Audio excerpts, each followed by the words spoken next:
ನಮಸ್ಕಾರ, ನ್ಯೂಸ್ 10ಗೆ ಸ್ವಾಗತ. ನಾನು ನವಿತಾ ಜೈನ್. ಬಿಜೆಪಿಯ ಸಂಸ್ಥಾಪನಾ ದಿನ ಇವತ್ತು. ಈ ಹಿನ್ನೆಲೆಯಲ್ಲಿ ಕಾರ್ಯಕರ್ತರಲ್ಲಿ ಉತ್ಸಾಹ ಮನೆ ಮಾಡಿದೆ. ಬಿಜೆಪಿಯ ಸಂಸ್ಥಾಪನಾ ದಿನದ 42ನೇ ವರ್ಷದ ಸಂಭ್ರಮ ಈಗ ಕಾರ್ಯಕರ್ತರಲ್ಲಿ ಕಾಣಿಸ್ತಾ ಇದೆ. ಆ ಉತ್ಸಾಹ ಕಾಣಿಸ್ತಾ ಇದೆ. ಈ ಮೂಲಕ ಬಿಜೆಪಿಯ 42ನೇ ವರ್ಷದ ಸಂಭ್ರಮದ ಹಿನ್ನೆಲೆಯಲ್ಲಿ ಕಾರ್ಯಕರ್ತರಿಗೆ ಸಂದೇಶವನ್ನ ನೀಡಲಿದ್ದಾರೆ ಪ್ರಧಾನಿ ನರೇಂದ್ರ ಮೋದಿ ಅವರು. 14 ದಿನ ಸಾಮಾಜಿಕ ನ್ಯಾಯ ಪಾಕ್ಷಿಕ ಆಯೋಜನೆಯನ್ನ ಹಮ್ಮಿಕೊಳ್ಳಲಾಗಿದೆ. ಈ ವೇಳೆ ಕೇಂದ್ರ ಸರ್ಕಾರದ ಸಾಧನೆಗಳ ಬಗ್ಗೆ ಪ್ರಚಾರವನ್ನ ಮಾಡಲಾಗುತ್ತೆ.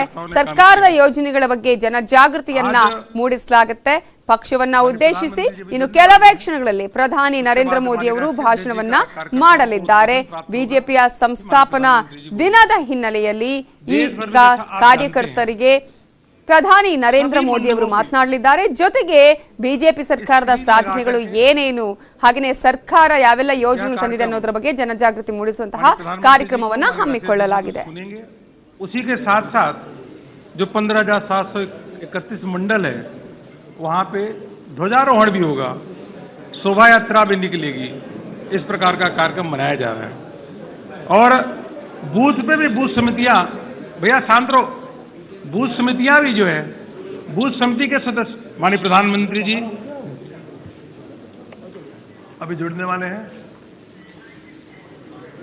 मैं माननीय राष्ट्रीय अध्यक्ष जी से निवेदन करूंगा कि आए और उद्बोधन प्राप्त करें. माननीय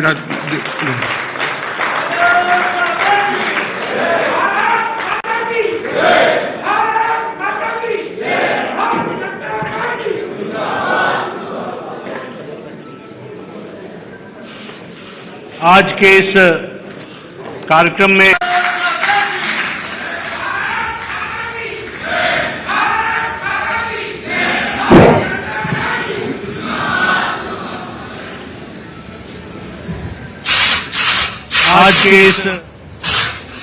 में स्थापना दिवस के अवसर पर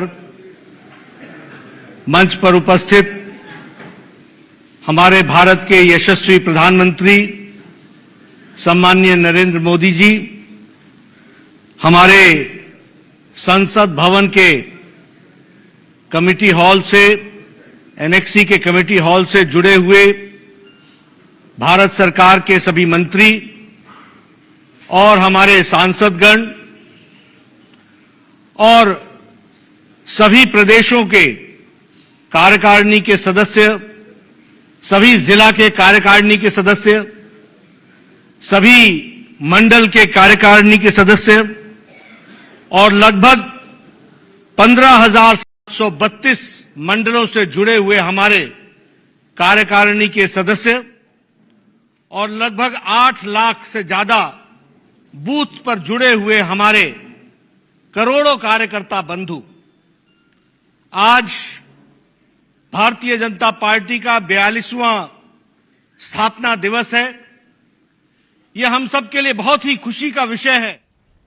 ಇವತ್ತು ಬಿಜೆಪಿ ಸಂಸ್ಥಾಪನಾ ದಿನಾಚರಣೆಯ ಹಿನ್ನೆಲೆಯಲ್ಲಿ ಬೆಂಗಳೂರಿನ ಮಲ್ಲೇಶ್ವರಂನ ಬಿಜೆಪಿ ಕಚೇರಿಯಲ್ಲಿ ಸಂಭ್ರಮ ಮನೆ ಮಾಡಿದೆ. ಕಾಡು ಮಲ್ಲೇಶ್ವರ ದೇಗುಲದಲ್ಲಿ ಬಿಜೆಪಿಯಿಂದ ವಿಶೇಷ ಪೂಜೆ ಮಾಡಲಾಯಿತು. ಈಗ ಸಿಟಿ ರವಿ ಅವರು ಮಾತನಾಡ್ತಾ ಇದ್ದಾರೆ. ಅದರ ಮತ ಬ್ಯಾಂಕಿಗೆ ಆಕರ್ಷಿತರಾಗಿರೋದು ಅವರು. ನಾವು ಯೂನಿಫಾರ್ಮ್ ಪರವಾಗಿ ನಿಂತಿದ್ದೇವೆ.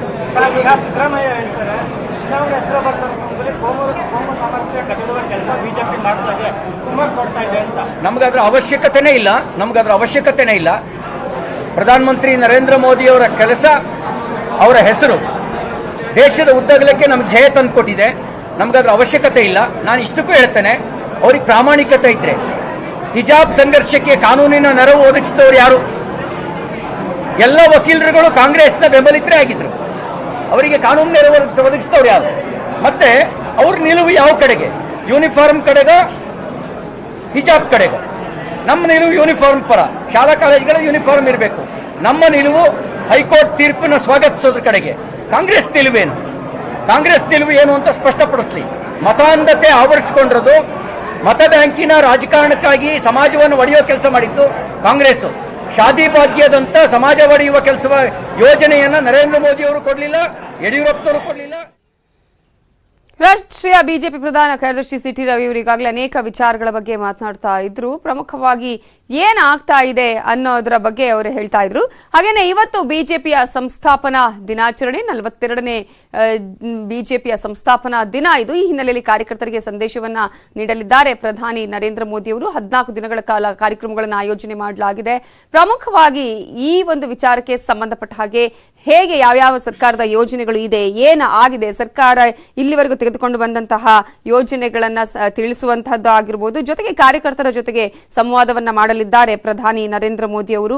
ಈಗಾಗಲೇ ಇದರ ಬಗ್ಗೆ ಸಾಕಷ್ಟು ಮಾಹಿತಿಯನ್ನು ಕೂಡ ಕೊಟ್ಟಿದ್ದಾರೆ. ನೆಕ್ಸ್ಟ್ ಅರುಣ್ ಸಿಂಗ್ ಅವರು ಸಂಸದರಾಗಿರ್ಬೋದು, ಸಚಿವರಾಗಿರ್ಬೋದು, ಶಾಸಕರು ಕಾರ್ಯಕರ್ತರ ಜೊತೆಗೆ ಸಂವಾದವನ್ನ ನಡೆಸಲಿದ್ದಾರೆ. ಏಪ್ರಿಲ್ 7ರಿಂದ 20ರವರೆಗೆ ದೇಶಾದ್ಯಂತ ಆಯೋಜನೆಯನ್ನ ಮಾಡಲಾಗಿದೆ.